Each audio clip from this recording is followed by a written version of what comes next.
우리들에게 허락해 주시는 하나님의 말씀, 구약성경 레위기 23장 1절부터 14절까지의 말씀입니다. 여호와께서 모세에게 말씀하여 이르시되 이스라엘 자손에게 말하여 이르라. 이것이 너희 절기들이니 너희가 성회로 공포할 여호와의 절기들이니라. 엿새 동안은 일할 것이요 일곱째 날은 쉴 안식일이니 성회의 날이라. 너희는 아무 일도 하지 말라. 이는 너희가 거주하는 각처에서 지킬 여호와의 안식일이니라.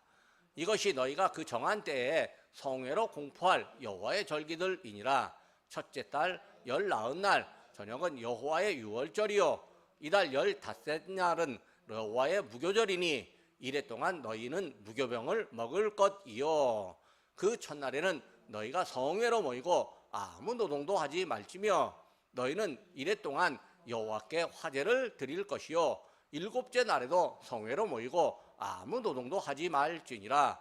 여호와께서 모세에게 말씀하여 이르시되 이스라엘 자손에게 말하여 이르라. 너희는 내가 너희에게 주는 땅에 들어가서 너희의 곡물을 거둘 때에 너희의 곡물의 첫 이삭 한 단을 제사장에게로 가져갈 것이요 제사장은 너희를 위하여 그 단을 여호와 앞에 기쁘게 받으심이 되도록 흔들되 안식일 이튿날에 흔들 것이며 너희가 그 단을 흔드는 날에 1년 되고 흠없는 수량을 여호와께 번제로 드리고 그 소재로는 기름 섞은 고운 가루 10분의 2 에바를 여호와께 드려 화제로 삼아 향기로운 냄새가 되게 하고 전제로는 포도주 4분의 1 흰을 쓸 것이며 너희는 너희 하나님께 예물을 가져오는 그날까지 떡이든지 볶은 곡식이든지 생이삭이든지 먹지 말지니 이는 너희가 거주하는 각처에서 대대로 지킬 영원한 규례니라. 아멘. 이 세상에 다양한 사람들이 있습니다. 성격도 아주 다 다릅니다. 심지어는요 쌍둥이마저도 세대 차이가 난다고 하면서 생각과 성격의 차이가 있다고 합니다. 사물을 보는 관점이 다릅니다. 어떤 특정한 일을 좋아하는 사람도 있고 싫어하는 사람도 있습니다. 동물을 좋아하는 사람도 있고 동물을 싫어하는 사람도 있습니다. 사람들이 다 좋아하는 것을 싫어하는 사람도 있더라고요. 제가 언젠가 어떤 학교에서 이제 강의를 하는데 나에게서 성공이 뭡니까? 라고 이제 질문하고 자기 나름대로 성공이 뭔지 한번 써보게 하는 거예요. 근데 한 사람이 안 쓰고 있어요. 그래서 왜 안 씁니까? 라고 물었더니 나는 성공이라는 단어를 안 좋아합니다. 그렇게 말하는 거예요. 이 세상 모든 사람들이 다 성공이라는 단어를 좋아한다고 나는 생각을 했는데 그 사람은 성공이라는 단어가 싫대요. 그래서 안 쓰고 있는 거예요. 이런 사람도 있구나 라고 생각을 했습니다. 10이면 10, 100이면 100, 지구상의 인구가 60억이라면 60억이 다 다릅니다. 사람들은요 다른 사람들과의 관계도 다른 모습을 보입니다. 다른 이에게 너그러운 사람도 있고요 아주 까다로운 사람도 있습니다. 너그러운 사람들 성품을 보면요 일반적으로 아주 소소한 거 잘 따지지 않습니다. 작은 실수나 흠은 잘 보이지도 않고 보인다 하더라도 아이고 그런가 보다 하고 그냥 넘겨버립니다. 그냥 사람 자체를 좋아하는 그런 사람입니다. 사람에 대한 의심도 별로 없고 말도 사근사근하게 잘 해줍니다. 근데 이제 좋은 사람 같기는 하지만요 남들이 저 사람 해퍼 이렇게 약점을 지적하는 경우도 없지 않아 있습니다. 반면에 까다로운 사람은요 다른 사람의 이 작은 실수도요 눈에 엄청 잘 보입니다. 보통 사람에게는 안 보이는 실수인데 그게 보이는 거예요. 그래서 자기 생각과 맞지 않는지 맞는지 안 맞는지 먼저 확인해 보려고 합니다. 만약에 맞지 않으면 좀 멀리하는 경우가 있습니다. 어쩔 수 없이 함께 해야 된다면요 상대의 실수와 흠을 지적하는 경우가 더러 있습니다. 제가 옛날 어떤 회사에 자주 간 적이 있었는데 형님이 사장님이고 동생이 이사님이야.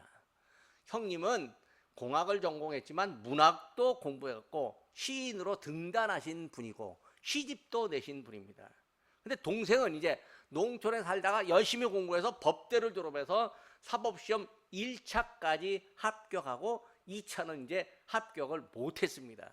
근데 이분들이 뭘 하냐면 그 공사장 안전진단을 하시는데, 형님은 안전진단을 하되 뭐 대충 봐도 그냥 넘어가는데 동생은요 꼼꼼하게 다 따집니다. 그래서 동생만 나타난다 하면 이제 공사장의 모든 인부들이 그냥 발발발발 떠는 거야. 아이고 형님은 하고 좋은데 동생은 그래요. 근데 이 동생이 공사장 안전 진단할 때 꼼꼼하게 따지는 건 좋은 일이에요. 왜? 사고가 안 나야 되니까. 근데 문제는 형님이 잘못한 것도 계속 얘기를 하는 거예요. 그러니까 형님이 동생 때문에 스트레스 받아서 미치겠대요. 그러면서 이렇게 10원짜리 이제 욕도 하면서 뭐 그래요. 그래서 저한테 이제 동생 흉을 보고 또 동생은 저한테 흉을 보는 거야. 제가 중간에서 어떻게 하겠습니까? 그러다가 이제 그랬습니다.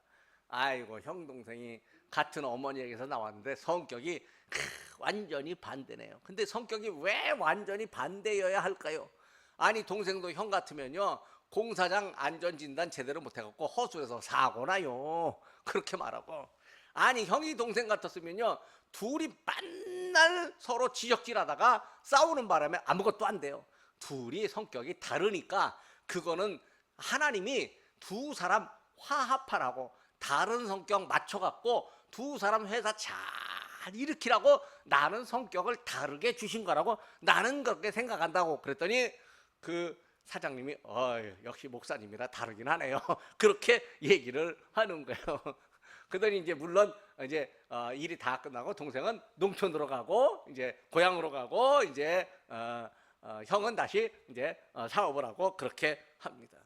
아이고 형과 동생도 성격이 다르니까 만날 싸우고 그러다가 누군가 중재를 해야 그런가 보다 하고 이제 좀 맞춰서 일을 하게 됩니다. 작은 사람이요 이게 그 까다로운 사람이 남의 실수로 잘 보이는데 문제는요 자기에게는 너그럽고 남에게는 까다롭게 하는 사람도 있습니다. 아니 뭐 나는 뭐 그럴 수도 있다라고 하지만 남은 절대 그러면 안 되는 거죠. 사실 우리는 나에게는 좀 까다롭고 남에게는 좀 너그러워야 합니다. 남에게 너그러운 사람은요 남으로부터 작은 친절만 받아도요 감사하다고 생각을 합니다. 감사하다고 말합니다. 그런데 까다로운 사람 또 혹은 뭐 이렇게 뭔가 그 내면에 욕심이 아주 가득 찬 사람은요 남으로부터 작은 친절을 받아도요 감사하다고 말하지 않습니다. 그게 진짜 그 사람이 진짜로 좋아해서 날 좋아해서 줬을까? 이게 귀한 물건일까? 아닐까? 뭐 이렇게 따지면서 감사하지 못할 이유를 찾기도 합니다. 이렇게 되면요 아무리 좋은 걸 줘도요 감사하지 못합니다. 뭐 선물 주면 뭐 이런 걸 줬냐고, 겨우 이 정도 줬냐고, 나를 이 정도밖에 생각 안 하냐고, 나 무시하는 거 아니냐고 이렇게 쏘아붙이는 경우도 있습니다. 그러면요 그 사람은요 다른 사람에게 선물 못 받아요. 작은 거 줘도 감사하다고 말하면 아이고 작은 거라도 자꾸 모이면 큰 거가 되고 많아지니까 되는 거죠. 믿음을 가졌어요. 우리가 믿음을 가졌다면 다른 사람을 향해서 좀 너그러워져야 합니다. 분명한 실수를 보았습니다. 근데 그 실수가요 공동체에 피해를 끼치는 경우라면 지적할 수 있습니다. 그런데 내게 끼치는 작은 피해 뭐 그냥 넘어갈 수도 있습니다. 또 신앙을 가졌어요. 그러면 다른 사람이 우리에게 친절을 베풀면 감사를 표합니다. 그 이유는 하나님으로부터 받은 은혜가 우리의 내면에 자리를 잡고 있기 때문입니다. 감사하는 사람이 좋은 사람입니다. 하나님이 오늘 본문에서 이스라엘 백성들에게 감사의 절기를 지키라고 하는데 그 시간과 방법도 알려주셨습니다. 첫째로 안식일을 지키는 감사가 있습니다. 사람이 살아가는데요 필요한 단위가 있습니다. 물건 사고 팔 때 무게를 재는 단위, 부피를 측정하는 단위, 또 돈의 단위가 있습니다. 우리나라는 원, 뭐 저기 중국 가면 위안, 뭐 그다음에 미국은 달러, 아르헨티나 가니까 뭐죠? 빼소. 예. 그렇게 이게 돈을 세는 단위도 있습니다.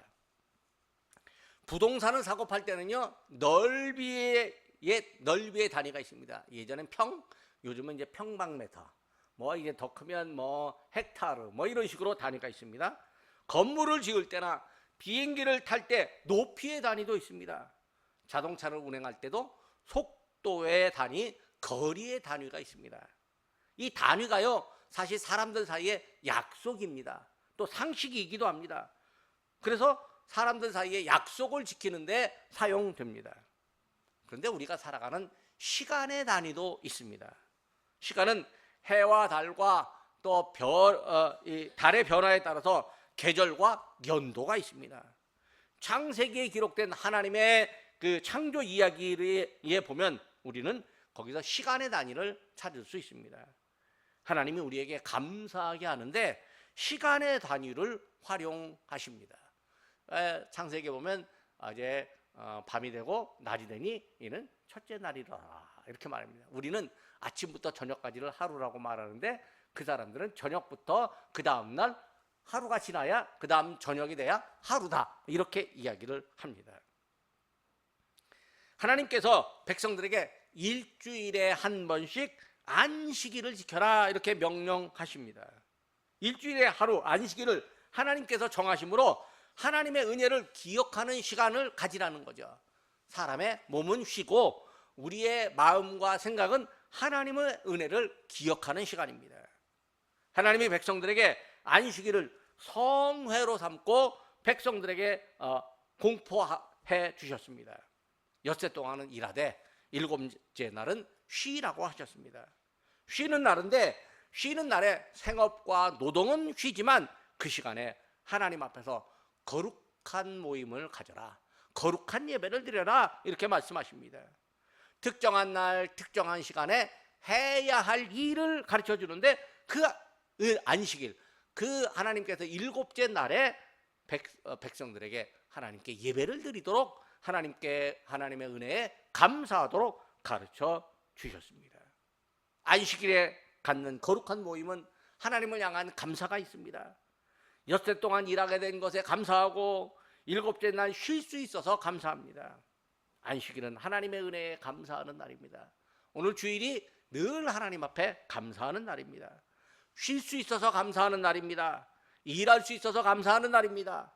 하나님 앞에 모이게 된 것이 감사하고 하나님의 은혜를 기억할 수 있어서 감사합니다. 우리가 주일에 예배를 드릴 때 감사의 마음이 기본입니다. 그래서 기도할 때마다 하나님 감사합니다 라고 먼저 말하게 됩니다. 하나님은 감사하는 마음, 감사하는 예배를 기뻐 받아 주십니다. 두 번째로 유월절을 지키는 감사가 있습니다. 하나님이 백성들에게 매우 중요한 절기를 허락해 주셨습니다. 그 절기가 뭐냐면 유월절입니다.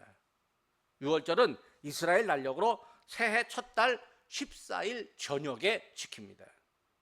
유월절은 이스라엘 백성들이 애굽에서 고난을 받을 때 하나님께서 구해주신 백성들을 구해주신 절기입니다. 유월절은 하나님께서 아주 강한 능력으로 백성을 구해주셨음을 기억하고 기념하는 절기입니다. 즉 이스라엘 백성들에게 생명과 자유가 주어진 것을 기억하고 기념하는 감사하는 절기입니다. 하나님은 유월절 하루만 절기로 제한하지는 않으셨습니다. 하나님이 그들에게 생명과 자유를 주신 것이요 영원토록 역사에 길이 남을 만한 일입니다. 그러기에 하나님은 유월절 다음으로 무교절을 지키라고 말씀하셨습니다. 이 무교절이 뭐냐면 빵을 먹을 때 누룩, 부풀지 않게 부풀게 되는 이스트, 이 누룩을 넣지 않은 그 빵을 먹는 절기입니다. 딱딱한 빵을 먹는 절기입니다. 왜 딱딱한 빵을 먹으라고 하느냐? 그만큼 고통받았던 것을 빵 먹으면서 기억해 보라고 하는 거예요. 백성들은 14일에 유월절을 지키고 다음 날인 15일부터 일주일 동안 무교절을 지킵니다. 이때는 백성들이 첫날과 마지막 날에 그날도 안식일입니다. 아무것도 하지 않고 하나님 앞에 모여서 거룩한 예배를 드립니다. 7일 동안 불로 제물을 태우는 번제를 드리고 마지막 7일째 되는 날에도 거룩한 예배를 드립니다. 백성이 드리는 거룩한 예배의 모습이 어땠을까요?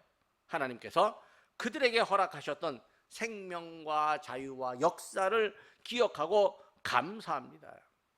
7이라는 숫자가요, 완전하고 영원한 것을 상징하고 있는데 7일 동안 성회로 모여서 감사한다. 하나님 앞에 온전한 감사를 드리는 의미입니다. 백성들이 하나님 앞에 모여서 예배를 드리고 새로운 힘을 얻습니다. 단순히 즐기는 감사가 아니라 미래를 향해서 발걸음을 내딛는 감사입니다. 단순히 내게 있는 것을 감사하는 것이 아니라 하나님께서 내게 주셨고 또 앞으로도 은혜 주실 것을 기억하고 감사하는 절기입니다. 그래서 감사가 미래를 향한 에너지가 됩니다. 여러분, 감사하는 사람은요, 뭔가 일이 있을 때 하고 싶어 합니다. 근데 불평하는 사람은요, 일하기가 싫어집니다. 왜? 그거 보면요, 이 일 보면 불평이 생기면 하기가 싫어지는 거예요. 그래서요, 어떤 일을 앞에 두고 불평이 많잖아요. 그건 하기 싫은 거예요. 하기 싫어서 불평하는 거지. 예? 여러 가지 이유로 냅니다. 어떤 일 보고 여러 가지 이유를 내는데 다 그게 들어보면 합당한 이유이기는 합니다. 다 합당해요. 근데 속마음은 뭐냐면 하기 싫으니까 합당한 이유를 대는 거예요. 근데 그거 듣는 사람이 당신 하기 싫어서 그런 거지? 이렇게 말하면요, 듣는 사람 또 기분 나쁘니까 그 말도 못해요. 그냥 그렇군요 하고 합당한 이유이지만 그 다른 이유, 일해야 할 이유를 내서 설득하는 방법밖에 없지만, 그래도 생각이 있는 사람은 이 사람이 일하기 전에 말이 많고 불평이 많다. 이건 하기 싫은 거로구나, 이렇게 생각을 하게 됩니다. 그러니까 하기 싫어하는 사람 계속 시키려면 얼마나 힘들겠습니까? 결국은 하지 마세요까지 되는 거죠. 이게 일반적으로는 그게 잘 안 되지만 직장에서는 나중에 정말 어떤 일이 생기면 사표 쓰세요, 그렇게 말할 수밖에 없는 거죠.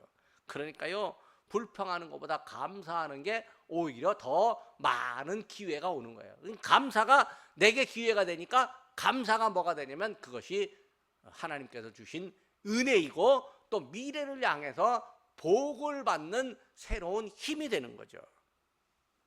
우리나라도요, 과거에 어려움을 겪은 적이 많았습니다. 지금은요, 우리가 참 세계에서 7번째로 잘 살고 있다 이렇게 얘기하죠. 그래도 사람들은 어렵다고 얘기해요. 우리가 잘 살게 되었다고 해도 경제는 만날 어렵다고 그렇게 이야기를 합니다. 그런데 불과 100년 전만 해도요, 주권이 없이 다른 나라의 식민지로 압제를 받으며 살아야 됐습니다. 75년 전, 80년 전 1945년에요, 우리가 해방이 됐잖아요. 해방 이후에 우리나라가요, 세계에서 아마 살기로 말하면 생활 수준이 꼴등 정도 될 거예요. 엄청나게 못 사는 나라였습니다. 그런데요, 그때 이 일제 압제 시대 때 나라를 독립시키기 위해서요, 재산 팔고 목숨까지 내놓는 분들이 많았습니다. 그리고 우리가 독립되었을 때 하나님의 은혜로 독립되었다라고 감사하는 분들이 참 많았습니다. 우리가 해마다 독립한 날 광복절을 기억하고 기념식을 합니다. 그 기념하는 날 우리가 뭘 해야 될까요?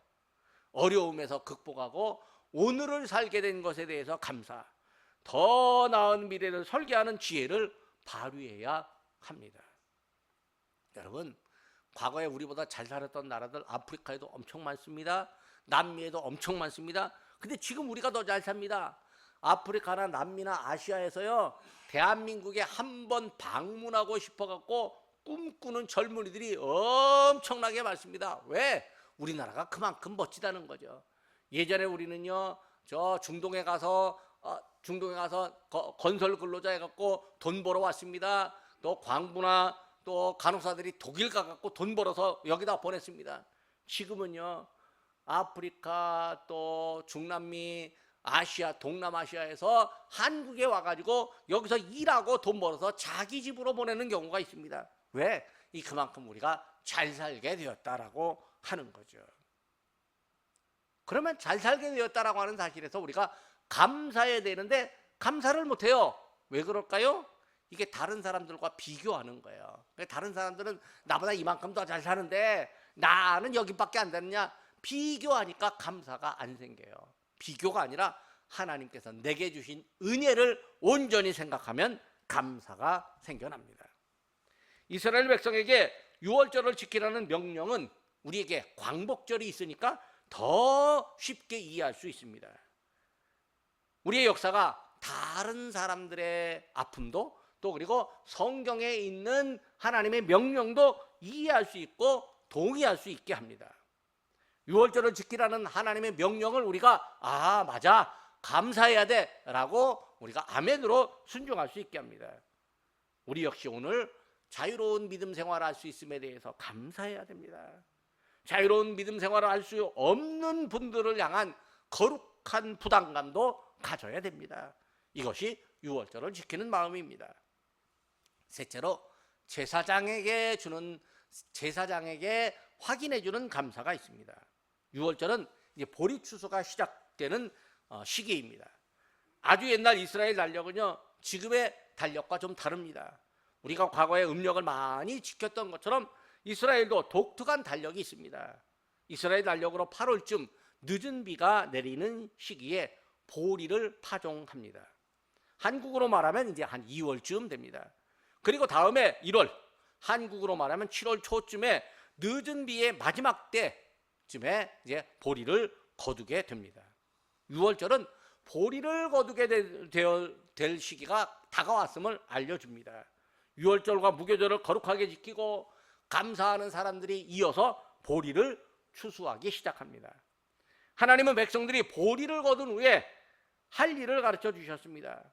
6월절을 지키라고 명하신 때에는 백성들이 애굽을 나와서 광야를 지날 때였습니다.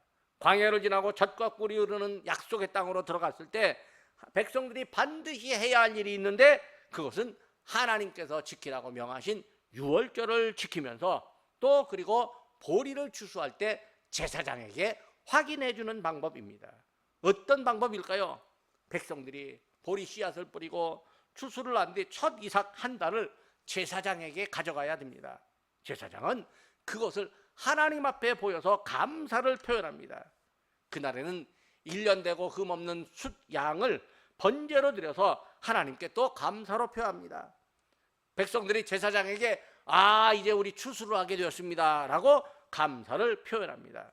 제사장은 또 하나님께 하나님, 우리 백성들이 추수했습니다 라고 보고를 합니다. 감사의 보고를 합니다.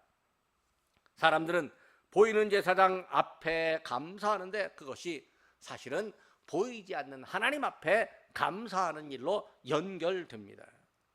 하나님이 제사장을 백성의 영적 지도자로 세우셨습니다. 제사장이 하나님의 은혜를 백성들에게 말하고 백성의 신앙을, 믿음을 지도합니다. 백성들은 제사장의 말과 지도를 따라서 하나님의 말씀을 듣고 찬양합니다. 하나님을 섬깁니다. 백성들이 첫 추수를 하고 제사장에게 시키는 것은 사실은 하나님께 확인하는 것입니다. 제사장에게 감사를 표현하는 것이 사실은 하나님께 감사로 연결됩니다. 제사장이 하나님과 백성 사이에 중재자 역할을 하기 때문에 백성들의 감사를 하나님께 보고해 드리는 거죠. 하나님이 세우신 방법입니다. 마지막으로 감사는 영원토록 지키는 일이어야 합니다. 제사장을 통해서 하나님께 감사하는 것이 무엇을 의미하겠습니까? 영원한 제사장이신 예수님을 통해 하나님께 감사하는 것을 의미합니다. 우리가 예수님을 잘 믿으면 그것 자체가 하나님을 향한 감사입니다. 교회와 목사는 성도들에게 예수님을 잘 믿도록 격려하고 또 성도들이 삶에서 나타나는 하나님의 은혜를 확인하여 하나님께 감사합니다. 사도 바울이 교회를 향해서 편지를 쓸 때 성도들의 믿음을 생각하며 감사하다고 말한 적이 참 많았습니다. 빌립보서 1장 3절입니다. 내가 너희를 생각할 때마다 나의 하나님께 감사하며. 그러니까 빌립보 교회 교인들을 생각할 때마다 하나님 앞에 감사했다는 거죠. 목사도요, 여러분들을 생각할 때마다, 우리 모두를 생각할 때마다 하나님 앞에 감사합니다. 심지어 바울은요, 말 많고 탈 많고 불평 많은 고린도 교회를 향해서도 하나님 앞에 하나님이 주신 은혜가 있어서 감사하다고 표현합니다. 고린도전서 1장 4절입니다. 그리스도 예수 안에서 너희에게 주신 하나님의 은혜를 인하여 내가 너희를 위하여 항상 하나님께 감사하노니.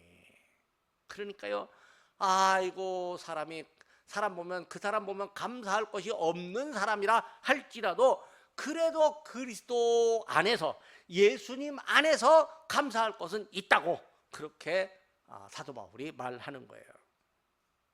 이 시대 목회자가 또 교회가 성도들의 믿음을 보고 하나님께 감사합니다.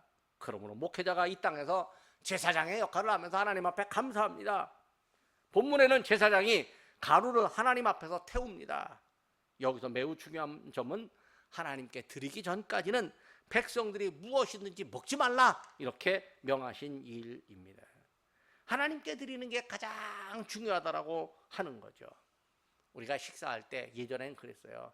할아버지 어른이 와가고 집안의 어른이 수저를 뜨기 전에는요, 애들이 수저를 가지고 이렇게 국물이라도 하나 먹었다 그러면요, 아이고 많이 혼납니다, 애들이요. 그랬고 제대로 배운 애들은요, 어디 가서도 어른이 딱 수저 들기 전에 가만히 있습니다. 그럼 어른이 왜 그래? 그러면 어른이 물어봐요, 아이들에게 왜 그러냐고. 그러면 어른이 드시기 전까지는 이게 가만히 있는 거라고 배웠습니다. 그러면 아이고 잘 배웠네, 그렇게 하면서 괜찮아, 내가 먹었다고 할 테니까 내가 허락할 테니까 먼저 먹어. 그러면 이제 듣고 먹는 거죠.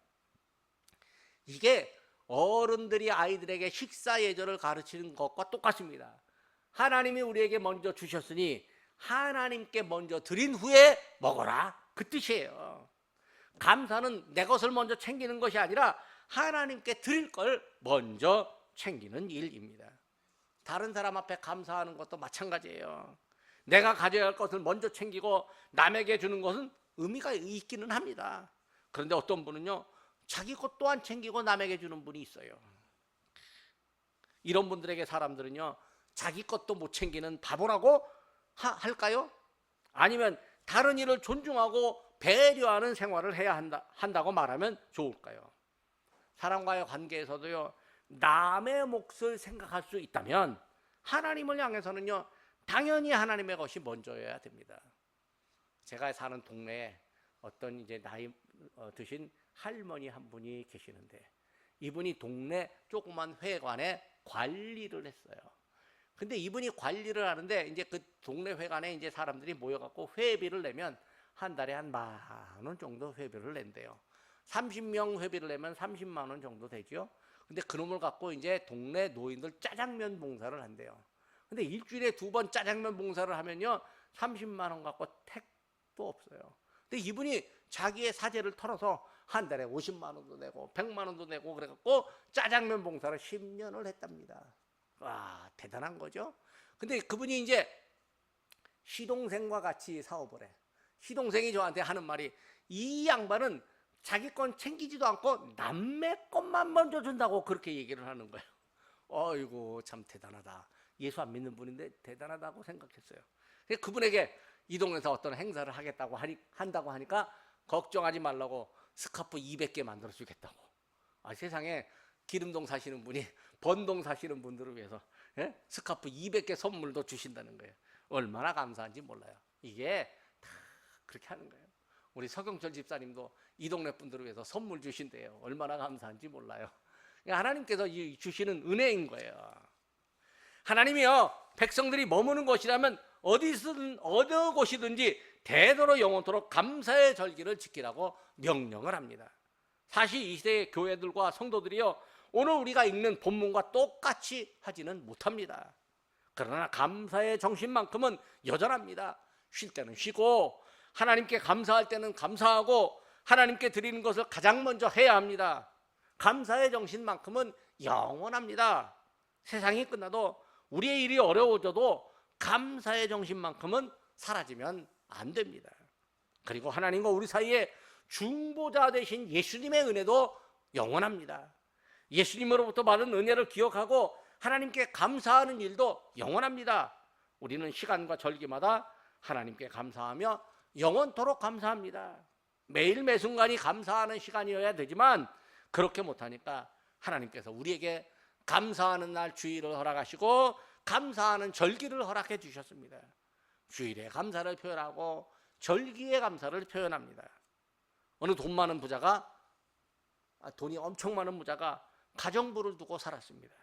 근데 이 부자가 남들이 부러워할 만큼 진짜 막대한 부를 가졌지만요, 고민이 많았습니다. 돈 문제 복잡했습니다. 가정 문제 심각해서 맨날 부부간에 다툼이 끊이지 않습니다. 매일 밤 술을 마셔야 되고 수면제에 의지해야 겨우 잠들 수 있을 만큼 염려와 두려움의 노예로 살았습니다. 그런데 그 집의 가정부 아주머니는요, 늘 입가에 찬송이 맴돌았습니다. 얼굴에는 말할 수 없는 평안과 명랑함이 가득했습니다.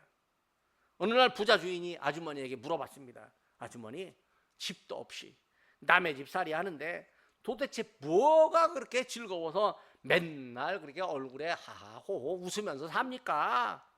아주머니가 대답합니다. 나는요, 주인처럼 돈도 많지 않으니 돈 잃어버릴 걱정이 없습니다. 집이 없으니까 집에 불 날까 봐 걱정 안 해도 되고요. 사회적으로 명예가 없으니 누가 나에게 욕할까 봐 걱정하지도 않습니다.